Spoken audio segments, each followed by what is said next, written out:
ચાણસ્મા ખાતે નગરપાલિકાની ચૂંટણીમાં ભાજપ તરફથી 66 લોકોએ ઉમેદવારોની ઈચ્છા દર્શાવી. સ્થાનિક નગરપાલિકાની ચૂંટણી જાહેર થતાં જ ચાણસ્મા શહેરમાં રાજકારણ ગરમાયું હતું. ત્યારે થોડા સમય પહેલા યોજાયેલી બેઠકમાં ભાજપમાંથી ચૂંટણી લડવા માટે 170 લોકોએ ઈચ્છા દર્શાવી હતી. પરંતુ આજે પ્રદેશ ભાજપા દ્વારા સેન્સ પ્રક્રિયા લેવાતા 66 જેટલા ઉમેદવારોએ પોતાના બાયોડેટા પક્ષ સમક્ષ રજૂ કરી ચૂંટણી લડવા ઈચ્છા દર્શાવી હતી. પરંતુ પક્ષ દ્વારા 60 વર્ષથી ઉપરના લોકોને મેન્ડેટ આપશે કે નહીં તેવી પણ ચર્ચા જોવા મળી હતી. તથાનો રિપીટ થિયરી અપનાવશે કે નહીં.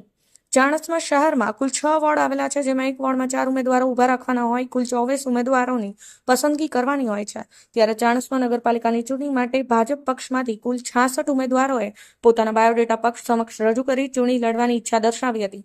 ત્યારે હવે પક્ષ દ્વારા કોના માથે ચૂંટણી લડવા કળશ ઢોળાય છે તે તો આવનારો સમય જ બતાવશે. જેનિશ કે પટેલ, પાટણ ન્યૂઝ 24, પાટણ. ચાણસ્મા નગરપાલિકાની ચૂંટણી 16 તારીખે યોજાવાની છે, જેમાં આજે સેન્સ પ્રક્રિયા રાખેલી છે.